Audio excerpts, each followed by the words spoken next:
What will matter is not your competence, but your character.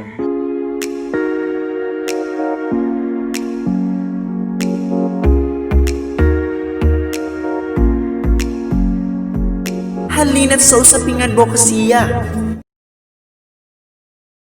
Now let's move on to the process of execution in management in leadership.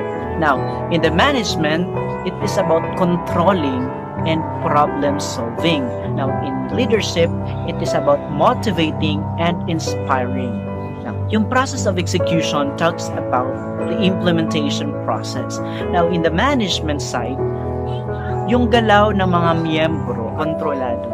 Kasi nga, meron silang, gaya ng sinabi ko, silang set of objectives na kailangan nilang i-meet, na kailangan nilang i-attain. So, nagkakaroon din sila ng problem solving kapag merong mga problema na mag-a-arise sa kanilang mga projects and programs. So, therefore, nagkakaroon ng planning and organizing in order to resolve such issues. Now, in the leadership side naman, it is about motivating and inspiring. Leaders are usually energizing people to overcome major bureaucratic barriers in the process of implementation. So, for example, in a certain organization, meron kayong project. Yung nangyayari is instead of the problem, yung kanilang dapat solusyonan, so, nangunguna yung inspiration. Kasi nga, how would you solve a certain problem if you are not inspired? So, kailangan mo na motivated ka, kailangan mo na inspired ka. Mas maganda kasi yung kapag inspired ka, kapag motivated ka, when dealing the problems. Nangunguna yung inspiration, nangunguna yung motivation in order to solve those barriers that will arise all throughout the duration of implementation process. Always remember yung process of execution. Both in management, we have controlling and problem solving. Now, in the leadership side, it is about motivating and inspiring.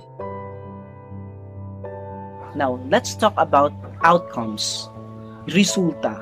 Now, in the management side, kasi nga meron silang set of objectives na kailangan nilang i-attain. So therefore, the outcome, it shows a degree of predictability. Meaning, mahuhula mo na yung resulta kasi nga meron silang set of objectives. Alam mo na yung direction mo kung saan ka tutungo kasi nga meron kayong set of criterias na kailangan din yung sundin para ma-attain yung specific objective. While in the leadership side, it produces a change to a dramatic degree and has the potential to create paradigm shifts. Since they are expecting a lot of problems na mag-arise once it will be implemented, meron mang problem, so alam nila kung paano yun i-deal, knowing na sila yung gumagawa ng programa. For the outcomes, in leader management, it shows a degree of predictability. Now, in the leadership side naman, it produces change to a dramatic degree. Now next, let's talk about what are the types of leaders. Now first, we have charismatic. Second, we have instrumental. Third one, we have charismatic instrumental. Now let's move on to the key thoughts on leadership. We have value people.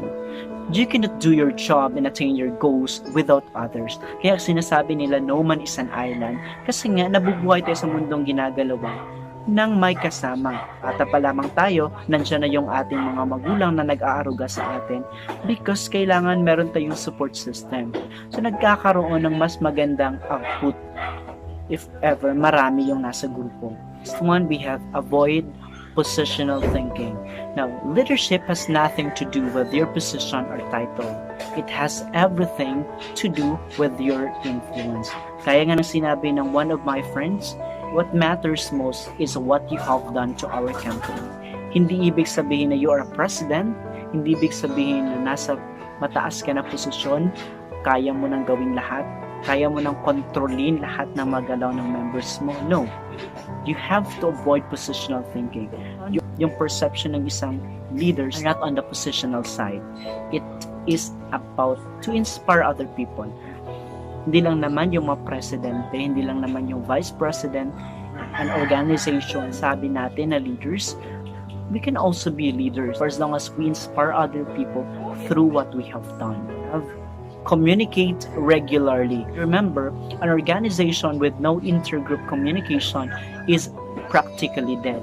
Kinakailangan yung organization nyo ay buhay, kinakailangan open kayo sa isa't isa, and kailangan as a leader, you communicate regularly with your members kahit sa paraan man lamang ng pagsasabi ng hi, how are you, kumusta ka na, how are you doing, are you doing fine? By saying that, so mas nagkakaroon ng interaction within a certain organization.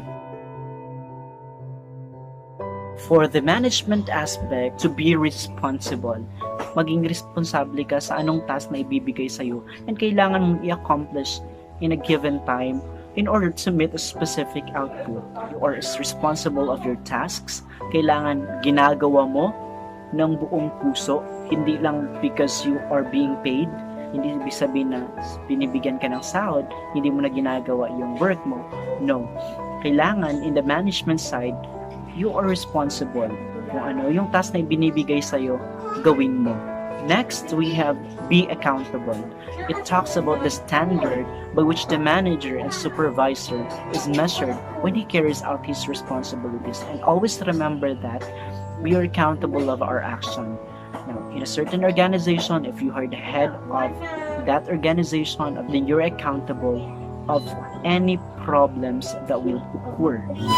Thank you so much guys for listening. I do hope na marami kayong natutunan concerning with the concepts of leadership and management. I do hope marami kayong natutunan sa usaping adbokasya natin ngayon. Naway lahat tayo ay maging isang mabuting mamamayan sa ating lipunan. What will matter is not your competence, but your character. Kahit anong galing mo man, pero yung ugali mo ay hindi naman maganda, useless lamang po yung kagalingan nyo. Maging mabait tayo, maging masunurin tayo. Naway lahat sa atin ay maging isang mabuting mamamayan sa ating lipunan. Always stay safe, guys, and always stay at home. Ayun, maraming salamat sa pakikinig, and I do hope marami kayong natutunan, and thank you guys, love you all. Halina't sa usaping adbokasya.